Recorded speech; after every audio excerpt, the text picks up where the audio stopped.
Great. Good morning, everybody. Thank you so much for taking some time to be here with us today. My name is Kristen Gorski. I work for the town of West Hartford as their Economic Development Coordinator, and I am this year's president of CEDAS, the Connecticut Economic Development Association. The Connecticut Economic Development Association, CEDAS, is the professional association of economic developers in the state of Connecticut. Our mission is advancing the practice of economic development throughout the state.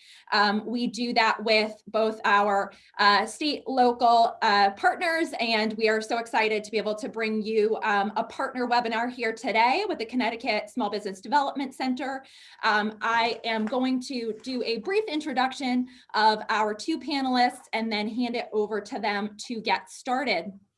So for today's webinar, Time to Grow, Advising and Financing Resources to Get Small Businesses Back in Business. We are very excited to have our two panelists, Joseph W. Williams Jr., who is the Capital Team Lead at CTSBDC. For Joseph, the most rewarding aspect of being a CTSBDC business advisor is giving back on a daily basis, spotting individuals ready to take a leap towards achieving their goals. As Joseph would tell you, his role is to ensure their vision in well-supported and viable as they prepare for the inevitable challenges ahead. Full of positive energy and always pleased to meet new people, Joseph brings many years of entrepreneurial and nonprofit executive experience to those he serves. As a master of strategic planning, communication, and business development, he helps clients appreciate the essential elements of success: passion, common sense, and a desire to be the best at whatever they're trying to achieve it. And also, we are welcoming John Carlisle, who is the Business Development Advisor at CTSBDC. Whether you're a new entrepreneur or an established business in any stage of the life cycle, John's strong desire to help businesses succeed is enthusiastically approached the same way, by applying his professional background, knowledge, and experiences to his advising. John's strength is assisting clients who need access to capital to scale their business. As a former banking professional, bringing over 20 years of experience specializing in business development, John shares his experience in debt and equity capital and leverages CTSBDC's strategic resources and comprehensive financial tools to ensure his clients clearly understand all available options. Fueled by his commitment to assist his clients from start to finish, John strives to educate throughout the process and to ultimately make sure the client is well positioned to secure the best lending solution for their unique business capital needs. Again, incredibly excited to welcome our partners. And without further ado, I will turn this over to Joseph Williams. Thanks, Kristen. If I can get the slides up. Where's Lisa? Who is handling the slide upload? Share screen.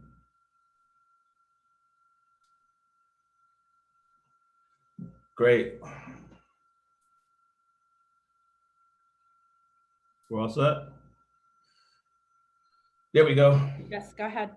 Good morning, everyone. My name is Joseph Williams. Thanks, Kristen, for having us. And in CEDAS, we're glad to be a part of this conversation this morning. I am Joseph Williams, the Capital Team Lead, and I'm with my colleague, John Carlisle, who's also our Business Development Advisor on the Capital Team. Connecticut Small Business Development Center is a collaboration between the Small Business Administration, Department of Economic and Community Development, and housed at the School of Business at UConn. The SBDC network, which we call America's SBDCs, is a network of roughly 1,400 business advisors, which started out in the 1970s. There's over 1,000 centers. Congress appropriates about $135 million a year to actually oversee the program for small business in this country. Next slide, please. Next slide. What we do is really provide no cost, confidential, and professional one-on-one advising for small businesses here in the state of Connecticut, as well as all 50 states in the country. Next slide, please. What do we cover? Our business advising services include financial analysis and cash flow. We handle a lot of that on the capital team, as well as preparing access to capital, whether it's debt, equity, or venture capital. My team in specifically, we oversee over $42 million of the $57 million that we help appropriate debt financing and other private equity structures for our clients. And we roughly, I think last year, without the COVID pandemic, we saw over 2,400 of those individuals are through, which is obviously normal course of the year. Market research and data, we get into marketing, social media, we deal with budget preparation and forecasting. We do have like banking software. There are some tools that we may talk about today on this call. It's just not dealing with someone coming in and wanting to do a business plan or finish their numbers. We get into export consultation. We are all certified by the Department of Commerce and International Trade Specialists. We have one particular specialist that has the top level by NASBITE, which is a special designation, which deals primarily with exporting. 94% of all exports or business is done outside the United States, and only 6% is actually really done here in the United States. We do help with startup assistance. We serve about after 165 small businesses every single year to help them start and help them grow. We deal in business disruption. As we know, through the pandemic, there has been a lot of that, but we help that transition. We help put together preparation plans, such as when Hurricane Sandy was here. We help put together disaster planning and methodologies around that. Of course, we already talked about the loan structuring and refinancing. We also get in something involved with the federal government. Spends 3% of its overall national budget. They put 3% of that aside for commercialization of useful things for the public. It's through this SBIR, STTR program. And what that is really dealing with is 11 departments in the federal government are looking for new avenues of commercialization, new products or new services that can come about that the government feels worthy enough that we should put some of our R&D dollars aside, and it's called the SBI STTR program. So we do assist individual businesses and companies to actually apply for those dollars. And then we also get involved in business valuations and succession planning, something very crucial. We know in the state of Connecticut, 50% of our small businesses do not translate to the next generation. And of that number, we know 75% don't go to a second or third generation afterwards. So we get involved in that and helping people deal with the succession plan of their business, as well as mergers and acquisitions and business valuation. Next slide, please. Here's our team, all of us in a row. Once again, we are structured a little bit different as of last year. We do cover the entire state of Connecticut, but last year we decided to do a more streamlined team approach by breaking down in 4 teams: a capital access team, which I run, operations team, a customer acquisition team, and a pre-venture team. And with that, we're getting a better result. We were able to meet the pandemic head on. We were able to serve a lot more people. We actually doubled our numbers, almost quadrupled our numbers as amount of clients that we actually serve. And a large part has to do with being SMEs, subject matter experts on the individual teams. And you'll find that we all have a very diverse background. And depending on that background, we've been placed on certain teams so we can actually help the business community even better, and not by geographical location as we have been in the last 7 years prior to this year. Next slide, please. We do have learning and training aspects. If you right now, due to the pandemic, we know that we want to put a lot of information out there. We should be accessible 24 hours a day, 7 days a week, 365. So we actually have a learning and training library on our website. So if you're able to go to ctspdc.com, you would actually see training videos and other events and information on our website. Next slide, please. One of the financial modeling tools that we use a lot is called Bottom Line. This is proprietary to our department. We took it from another SBDC in Illinois. We tweaked it to some of the grant and loan opportunities that DCD was putting out at the time. But this is all the financial models that you would need for it to go in front of a lender. It deals with cash flow, it deals with the balance sheet, as well as the projections. This is A lot of bankers actually send their clients that need their financials to be tweaked or actually be finished for them so they can seek some kind of financing. They come to us and we will put together their financials for them, especially for our startups. Next slide, please. Another useful tool when we have existing businesses and we want to narrow down three of the most key and critical areas of a business or of a business concern, we use a tool called Growth Wheel. And Growth Wheel looks at the top 20 factors of a business. But what we do with this tool is narrow down what are the three most strategic areas of support that is actually needed. And with that, we use this tool to do that. So unlike someone coming in, you already have a business plan, you're running your business up and running, but you notice a few things off. So we will look at this wheel and really dive deep into it of looking at what's really having the worst impact or the greatest impact on your company and what strategies can we employ. And we use this tool called Growth Wheel to actually do that. Next slide, please.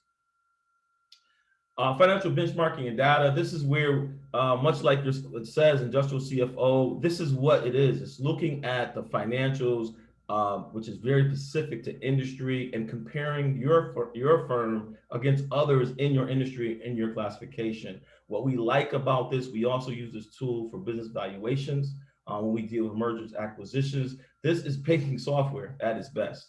We could tell you, like plug in your balance sheet and some other financial information, where you're leaking, where are the holes, where should you be managing and how you should be managing your business. This actual numbers, this benchmark data, financial data, pretty much is very valuable for any COO or CFO of any company because it really drills down not only internal, but will actually give you a comparison of your company against the industry that you're actually in. So very useful tool. Next slide, please. Another very useful tool is IBIS World. Some of you may have heard of it. IBIS World mostly sits at universities or colleges. This document is 37 pages. It costs about $1,000 per client. All clients of SBDC, it's free. This market research data, which gives you an industry glance. It's from a regional perspective as well as a national perspective. What is the latest, greatest thing happening in Pacific industry? We could pull this data report for any client. So case in point, you have a new business moving into the area. You wanted some further information or data, industry specific. What are the new trends within that industry? The IBIS World document will actually do that for you. And because someone's a client of ours, this document is actually free. Next slide, please. One thing I think from an economic development standpoint, we talk about demographics, psychographics, and things of this nature, the ESRI report is the report that does it. It deals with location-based type of information. If I was going to open up a store or I was going to build a new housing development in a town or city, I don't want to know median income. I want to know how many single or married couples, what are the schools like, what is the disposable income. The ESRI report will give you that data and a lot more. So this is something that I would definitely think that a lot of people would want to utilize. It's one of the only tools though that SBDC, because of the cost, I think it's like $25 per report that someone may have to pay for. And the state director has that dubious task of deciding who pays and who doesn't. It's really up to his discretion and really our budget at the time of the state. But most times we do pull this report when asked. But I think it's a very useful tool, especially if people are looking to move into your city, into your area, and they want to know the makeup. So without going to the US Census, this is the next best thing, probably even better, is the ESRI report. Next slide, please. Some impact, just quickly, some numbers from March 6 to 2020 to February 28, 2021. As you see, we helped raise over $76 million, roughly almost $77 million.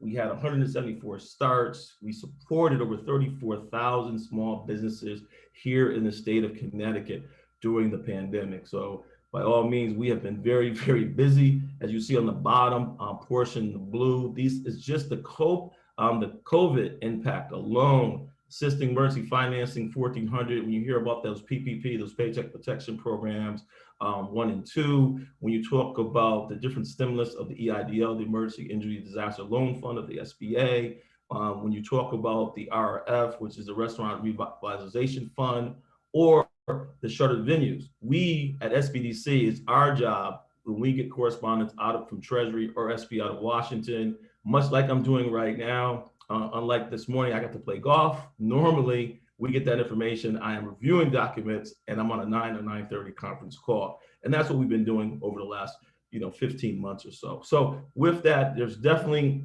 a lot going on. As you see through the numbers, we are definitely busy.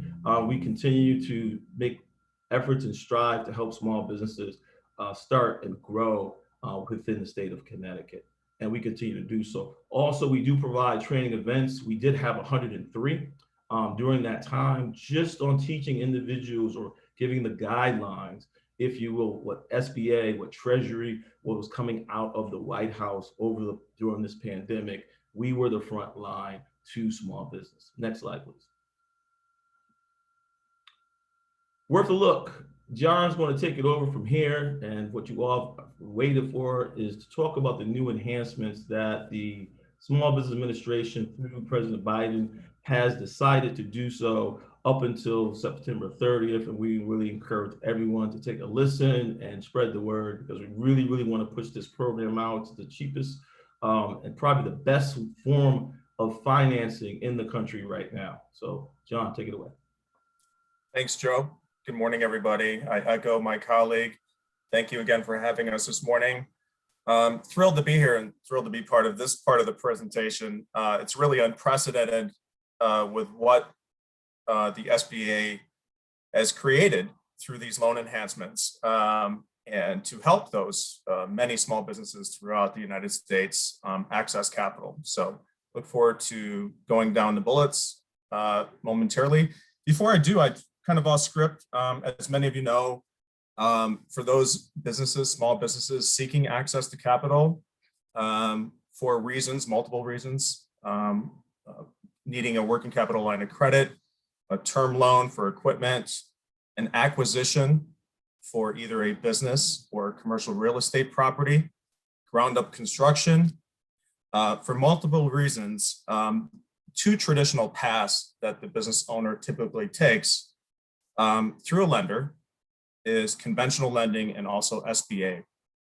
So obviously SBA is a viable resource to begin with prior to these enhancements that I'm about to go through, and allows those applicants, those businesses that are not quite bankable or don't have quite enough money down, which is typically 20% or more, as you know, on conventional, that can access, the capital and the loan they need to proceed with whatever they're seeking, which is typically at least minimal 10% down. So what makes it different now versus prior to with the SBA programs are these enhancements. And that's what I'm about to go share with you momentarily.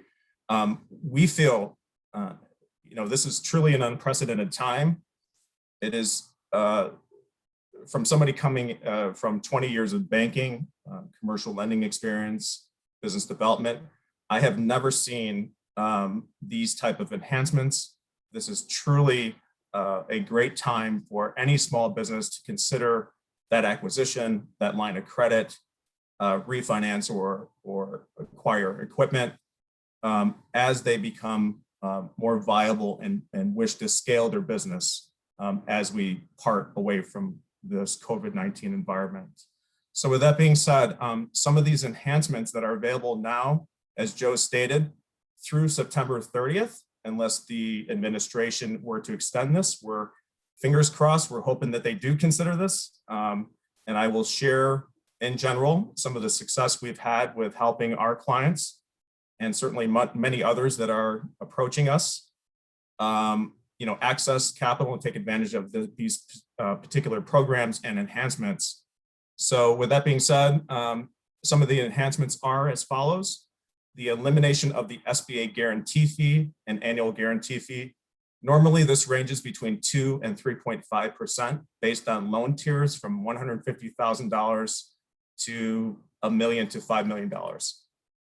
This is significant because a lot of, we'll call it pre-recession, business owners that were considering SBA lending versus conventional This would kind of be that sticking point where even though this fee would be imposed at closing and know that fee would not be paid at closing, that would be rolled into the loan, it was quite daunting. It was pretty, there was a reconsideration there. Some business owners just quite frankly didn't want to pay a fee. But again, they were getting the loan with less money down. Again, and typically that's 90% loan to value or 10% down. And if they had other deficiencies that they weren't bankable for conventional lending, they probably had no choice but not to go through SBA lending.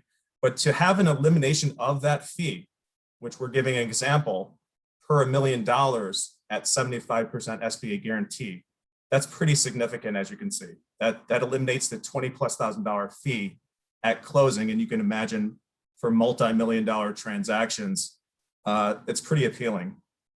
Another enhancement is that the SBA 7(a) guarantee increased to 90%. Again, typically based on tiers, this would be at 75% with a maximum of 3.75 based on $5 million in cap lending. What does that mean? Not necessarily, it's an ancillary impact, but what it does is allow banks to take more risks.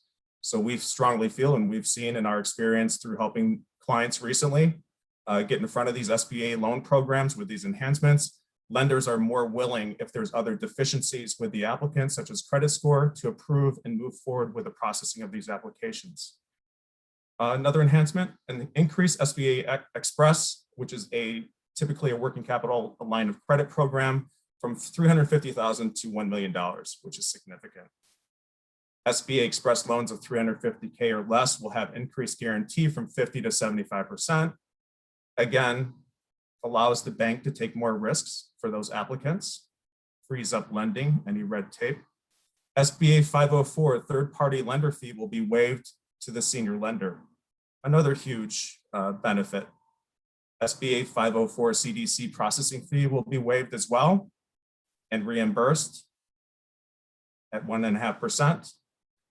So some significant enhancements. Next slide, please. Effective October 1, 2021, SBA Express will permanently increase to $500,000. This is a huge move by the SBA. Again, kind of opening a pathway as we hopefully pull away from any COVID-19 challenges or environment, so those small businesses can continue to sustain and scale. Payment subsidy. Okay, this is interesting. And this is incredible. Almost the cherry on the top, so to speak. With that funding, if it's funded prior to September 30th, there is loan payment relief. So the first 3 payments up to $9,000 per month will be taken care of by the SBA. Not a deferment, but to cover the first 3 payments. So this is a pretty incredible time for anybody that you may know, for any of your clients, anybody in the same communities that we both proudly serve, considering, a acquisition, a refinance, needs more equipment, a line of credit. Certainly this is the time to consider SBA lending with these enhancements. And little off script again, what we wanted to do as well is kind of share some examples of some of the recent success we've had with our clients and some of the impacts we've had with presenting this program to either our existing client base and or new prospects or new clients that are joining us for free advising services. Please keep in mind that we have assisted many clients for multiple access to capital needs. It's not all about the SBA program, 7(a) or 504, whether they're bankable or not. Anybody seeking $25,000 for their business, a startup, line of credit, to somebody who is seeking $10 million, and maybe that goes into the bucket of equity capital, VC angel investors. We have assisted them along the way since the start of this year and have had many impacts helping those clients scale, or continue to thrive here in Connecticut. So some of the examples I pulled, and again, we cannot share specific names of these businesses due to our advisor-client confidentiality agreement, but some of the success we've recently had by presenting these SBA programs with these enhancements, specifically the 7A program, are as follows.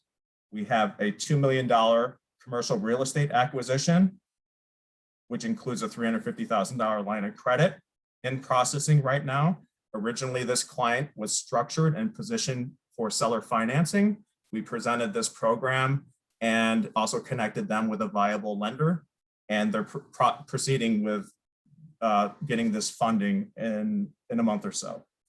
We have another example, originally conventional lending, presented the 7A program with these enhancements.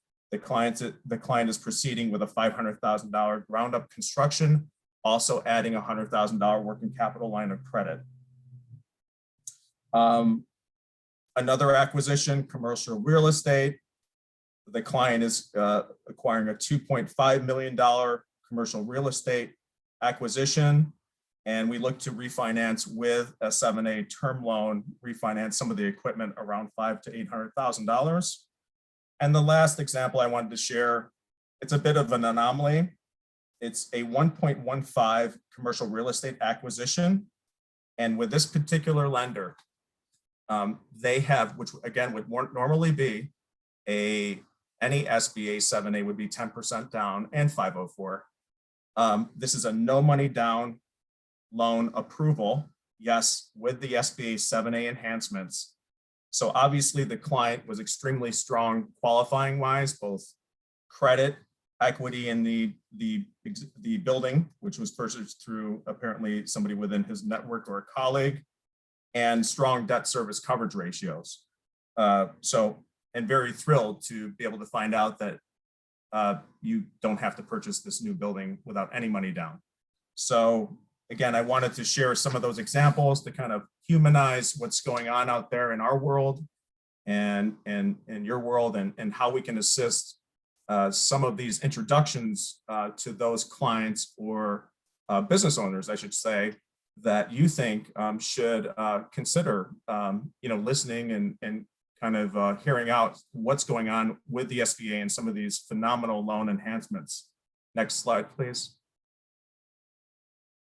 So again, we welcome any introductions, wherever they may lead to, with any of your circle of contacts, any of those seeking access to capital. Again, it's just an unprecedented time to consider SBA lending.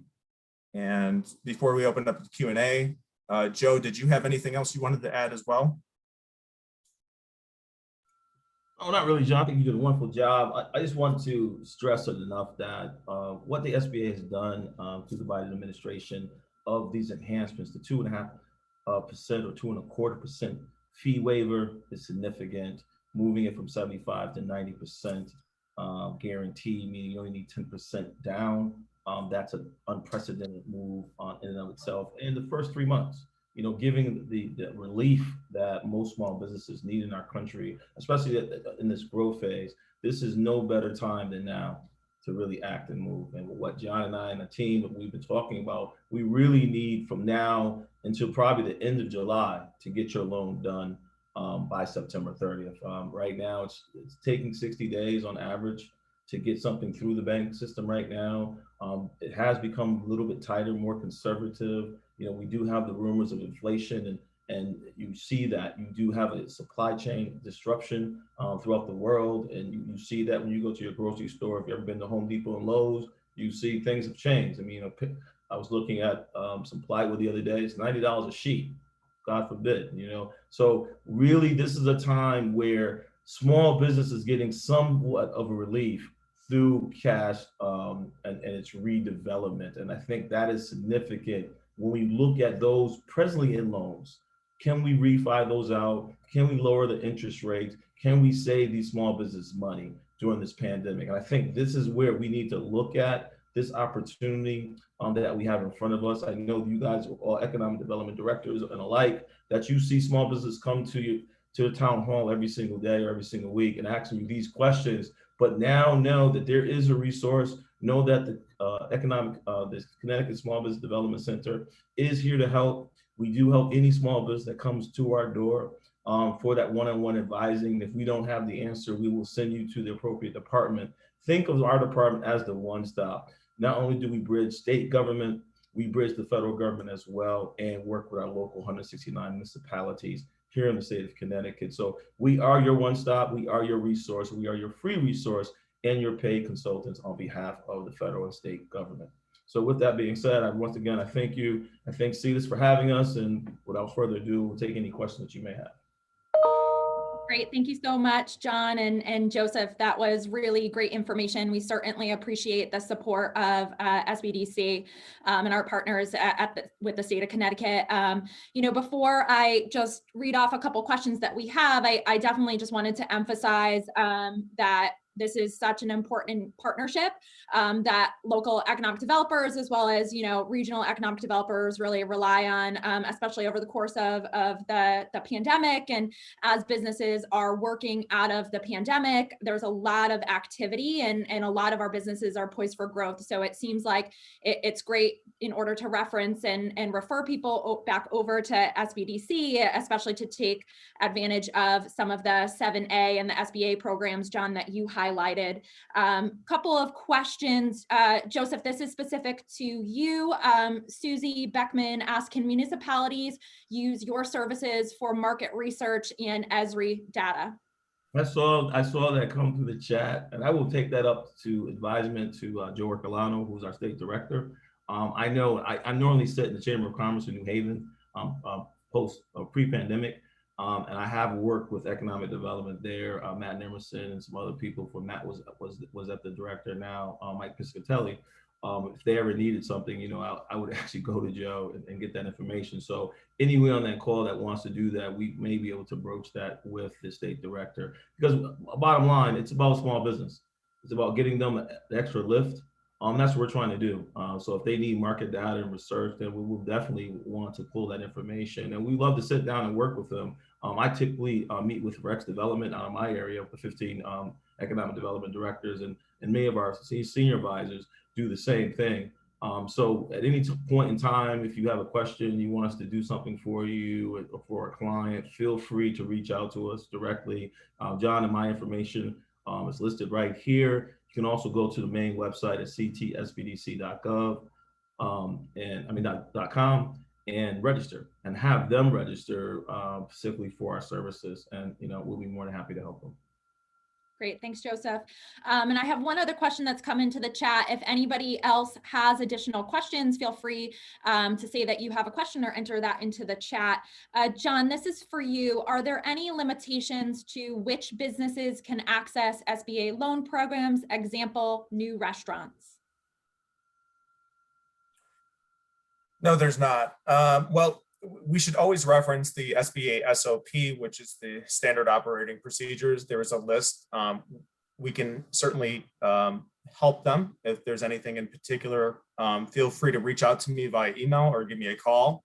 I could pull that list. If there's any hesitation with that, with COVID, it's just, we're almost blazing new trails, and I need to double check under those SBA SOPs and make sure that they are eligible.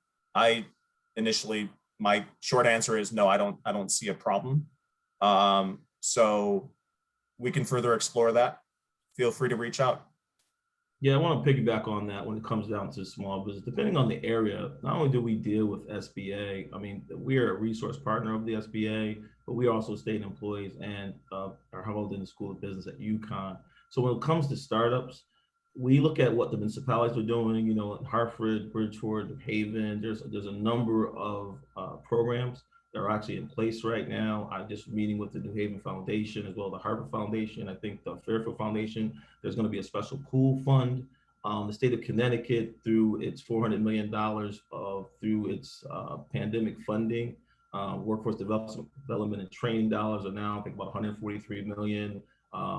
Small business loans and grants. There's RFP coming out through the Department of Economic and Community Development, hopefully in the next couple months, which deals with the $150 million allocation. 25 million of that will go to Connecticut Innovations, which is the private quasi arm, as the state of Connecticut, as far as equity is concerned. Another 75 million is going to minorities and women. And then the remainder will be an at-large type of situation. So you will see things coming down the pike. The state of Connecticut did receive $6 billion in the last stimulus package to the HEROES Act, of which $5 billion of it has been allocated. And I think they're still trying to figure out where the remaining will go. Since the rainy day fund has been fulfilled, they're thinking about putting it possibly into the pension fund, which we all know has been a systemic problem here in the state of Connecticut and something that states should address. And I think they're looking to address. So what you will find at the SBDC is our advisors, we have a plethora of information. And because we're assigned to every municipality in the state, we work locally and directly with boots on the ground. So I would encourage you, if you do have a small business, such as a startup, not only do we deal with all the banks here locally, we deal with every online and national lender as well. Like Live Oak is the #1 7(a) lender in the state. We have a really good rapport with them and others. There's been a numerous number of acquisitions, Sterling buying Webster Bank, M&T coming up buying People's United Bank, and there'll probably be some more acquisitions around regional banking. So you want to be aware of that, and we keep abreast of what's going on in the banking scenario so that we can tell the public. So feel free, no question asked is a stupid question, it's the one that's not asked at all. So we want to just let you know that we are here for you, so please reach out.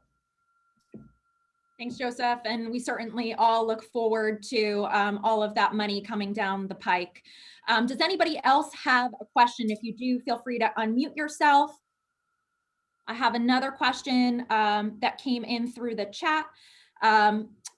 Susie Beckman is saying, as an economic development office, is it best to contact a representative from SBDC prior to referring a business, or should businesses be directed to register online? Great question. I have a run into hesitancy by small businesses to register and then have a discussion with an unknown business counselor from CTSBDC. Are counselors available to do webinars or presentations in person for small groups of businesses? Great question. Great question. Hey, Joe, I'll take the first one if you don't mind, the first layer. If you can, you just go ahead and email us. Email Joe and I an introduction, that's fine. We can guide them through the registration process.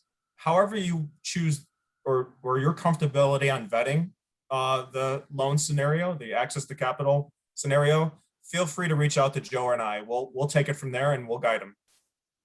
Also, thanks, Joe. Yeah, thanks, John. About the small groups, we encourage, as you see our numbers, the only way we're able to serve that many people, and those jobs supported, we did it in group environments. The way we even teach business planning and the business plan through our business acquisition team, they actually sometimes set up where we'll take a group of 20 people that needs to go through that business writing for a bank or for whatever they may need. They're doing some growth or they're a startup. We will put them in a group setting, if you will. One, it saves our voices talking and repeating what we have to do, but actually we get to meet and reach more people. And we encourage that. We will come to the municipality. We will work with you. Even though we went into the 4-team format of what we see, the pre-venture capital acquisition and operations, we are still assigned to our chambers. We do have our teams at one of the campuses. So you will find that of the 18 individual advisors, we are directly situated, probably very close to you, if not in your town or in your city. And simply, if you go to the website, all our profiles are listed, our contact information, so you can actually reach out to someone directly too. But if you simply want to have a client or potential client, you want to talk about some things, you want to talk about, because we encourage to sit down with economic development directors. We want to know what's going on here in the state of Connecticut. We want to hear from small business, what are the needs? Because when I sit down with Senator Blumenthal and Murphy and talk about, hey, Joe, what's on the street? What are they saying? What do we need to take back to Washington? That information comes from you guys. And those companies and small businesses here in the state of Connecticut. So we want to be on the front line. We are on the front line and definitely willing to help. So please reach out. Great, thank you. Any other questions? Nope, not seeing any. Again, Joseph and John, we really appreciate all of your remarks and knowledge and your ongoing support. Certainly we could not do a lot of the work with the small businesses to support them in our communities if it weren't for your services.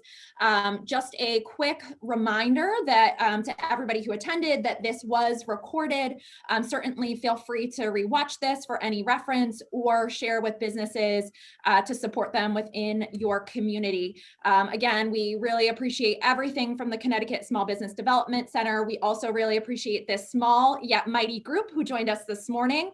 If there's any additional questions for CTSBDC, several contact information for Joseph and John are up on the screen, as well as a couple of additional contacts within the chat. If anybody has any additional questions regarding CEDAS, I will put my information into the chat, but we certainly appreciate your time today.